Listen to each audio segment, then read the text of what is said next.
Subscribe. In the world of creative arts therapy with tweens and teens, there's often too much happening at once. Thoughts crash into each other, emotions overlap, and refuse to take turns. It's not chaos, it's polyphony.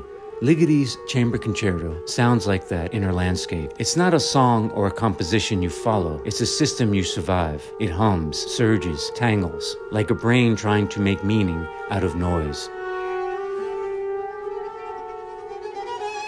Each instrument has its own logic, but together they build something fragile, unsteady, strangely alive. It's what anxiety feels like before you have words for it. It's what healing sounds like when it doesn't feel calm yet. When I played it for my group, some were restless. It's stressful, one patient said. Another asked, is this supposed to sound broken? I said, maybe, but listen again. It's broken together.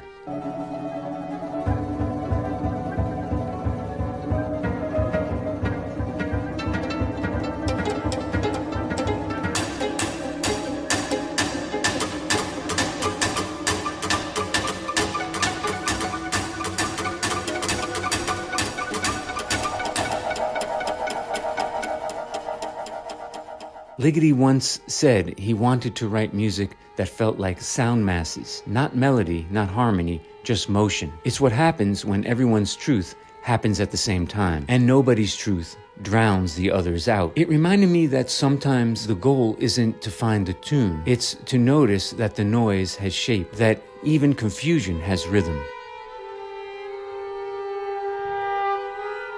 Then, instead of responding with art supplies, I brought out musical instruments, a small orchestra of the in-between, bells that shimmered like nerves, tone bars that could hum or sting, electric guitars tuned just wrong enough to ache, a microtonal string instrument whose notes bent like questions. I said, now we're going to create a sound mass, not a song, a living texture. No one leads, no one follows. You just listen and respond. At first it was noise, then slowly it became a conversation. A bell answered a plucked string. A low drone rose and softened when someone exhaled. The guitars shivered against each other's dissonance. It wasn't harmony, it was empty. Each sound trying to find space around the others. Each player learning what it means to coexist sonically, even when nothing fits neatly. One patient said after, it sounded like panic until it didn't. Another reported it was ugly, but it felt alive. A tween patient with the guitar smiled and reported, I liked when it almost fell apart. It made me listen more. Ligeti's music doesn't resolve. It doesn't tie itself up neatly. It fades, unfinished, like a thought that keeps thinking after you've gone quiet. That's what therapy is sometimes. Not solving, but staying. Not silencing the noise, but learning to live inside it without disappearing. Healing doesn't always sound pretty.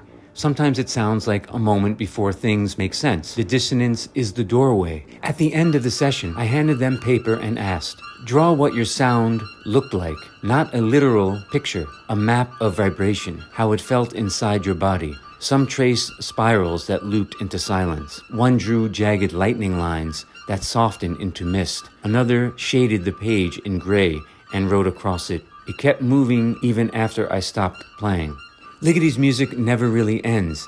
It just keeps breathing somewhere else. Maybe that's what healing does too. Not closure, just continued vibration. A reminder that we're still resonating, even in the quiet. If you've ever felt like there are too many voices in your head, that you're a little too loud inside, ask yourself, what if you're not the noise? What if you're the space that holds it? Leave any thoughts in the comment section below. Hello, this is Enrico, licensed creative arts therapist, New York State.